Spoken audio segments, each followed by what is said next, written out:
Hello everyone, today I'm here to review for you Dobble Quest for the One Ring. It's got the Hobbit and Lord of the Rings characters in this one special Lord of the Rings themed Dobble set.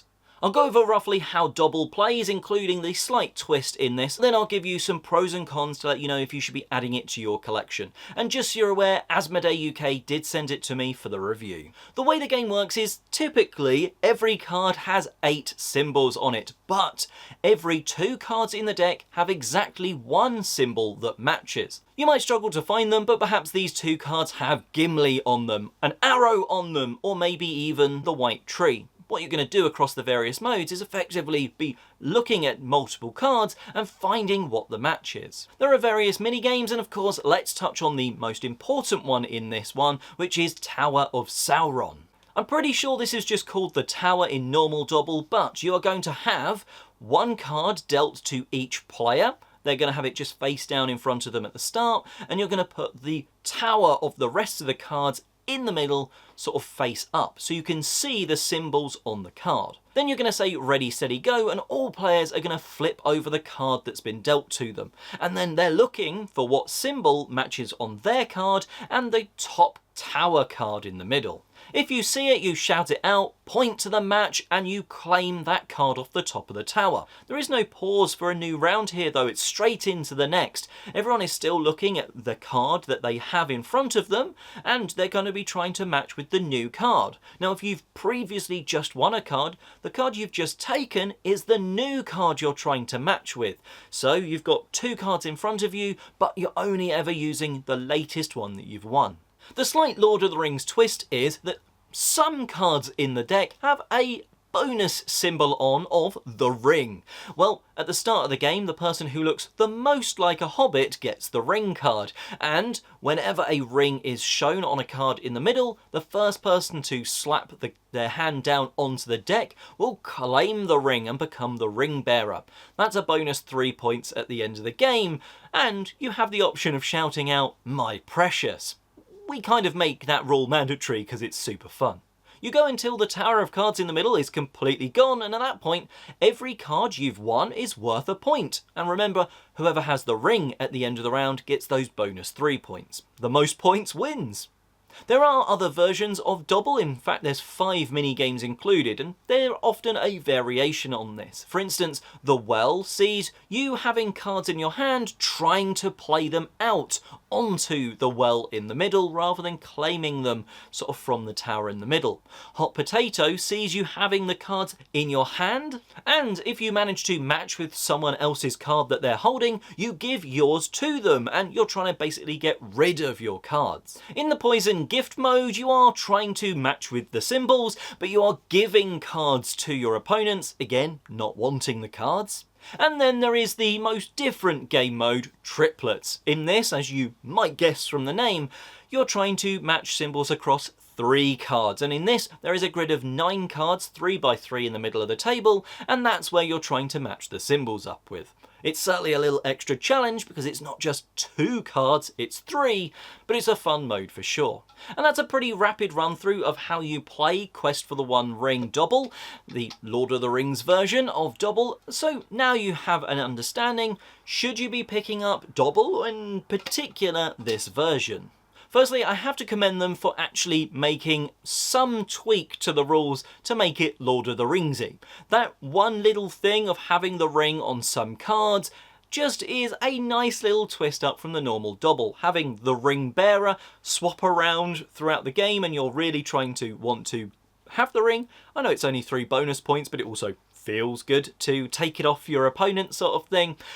I like that as a twist, although it is only on that Tower of Sauron game mode, though you could introduce it onto the other ones if you wish. As the game modes go, they are the sort of standard otherwise Dobble modes. They're a lot of fun, they are fast, they are frantic, and if that's not the sort of game you're into, then Dobble's not going to be for you as a whole, because it is very fast. You are often stuck looking at the cards, and your opponents, one of them will shout out, "Ha! Legolas! I've got Legolas on my card and the one in the middle," and they've claimed that. And now it's a new card, and you're still thinking, I couldn't see what was matching on my card and the previous one. And now there's a new card. Oh, but they've both got a key on, and you claim that. And it's so quick and fast and fun. Having the different modes certainly helps it stay at the table as well. You can play that Tower of Sauron mode, and while I don't think like swapping just to the well changes things up too much, I do really like, after a few games of just the standard ones or hot potato, like going for that triplets mode. It just feels very different trying to match 3 from a grid in the middle, and that just shakes things up nicely, keeping it a little fresher for longer. Now, the box does say it's for 2 to 8 players, and while I really do like it at 2, it's really fast and it just builds that extra tension. When your opponent is getting card after card after card, you're like, I have to stop them, because it is that one-on-one. So it feels good when you do break their success streak and manage to start taking cards for yourself, certainly in the game modes where you're trying to accumulate cards or give them in the other modes. However, I think 8 is a little bit of a stretch. Even if they were kids, and this is definitely a game that I've actually even started playing very loosely, very loosely with my sort of 3.5-year-old, matching symbols sort of thing. However, 8, even with kids around a table, they are going to struggle to all be able to see the card in the middle, or it's going to be a hell of a squish. I think you've got this as a, yeah, it technically would play with that many players, but you're probably going to sort of top out at maybe 5, 6, just from having people round the table. So while it says 2 to 8 on the box, very playable at 2, can be playable technically by 8, but I think there would be players around the table struggling to see some of the smaller symbols on a card around the table, or even sort of reach in when you're trying to hit the deck for that ring. I think it would struggle at 8, but I could see it working with up to sort of 6 round a smaller table. You may have seen in the past I have actually reviewed a Harry Potter version of Dobble, and I do have the same reservation with Quest for the One Ring as that version of you need to be a fan. Or you start to get some very generic-y things said out when people are rushing.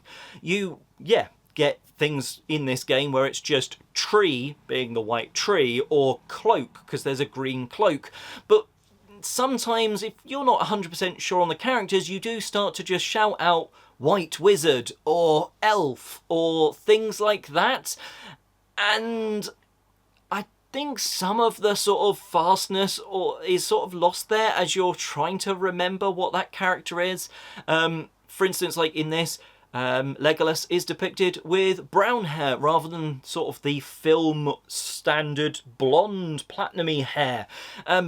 While that is fair, because in, I believe, some of the other mediums, Legolas has brown hair, because it's not technically said in the book, sort of thing, people do automatically just think Legolas will have blonde hair, not brown. So when they see that, they are more likely to just shout, elf, sort of thing. And I think some of those are therefore harder for people to just quickly think and shout out than the traditional Dobble symbols, like the double hand, or a spider web, or an eye, or a key. You get past it because what I do is when I shout my pairing, I will point it out to make sure, look, I'm not cheating, there is that sort of pair there, I'm good, I can claim that card and put it into my score pile, sort of thing.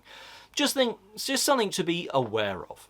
If you're looking for a gift for a Lord of the Rings fan, I think they will have fun with this, though it doesn't necessarily ooze Lord of the Rings. It is a double experience with Lord of the Rings characters and places depicted on the card, rather than a Lord of the Rings game, sort of thing. I think Lord of the Rings fans will like it, whether they would maybe like it more because of the theming than if they were just playing standard Dobble.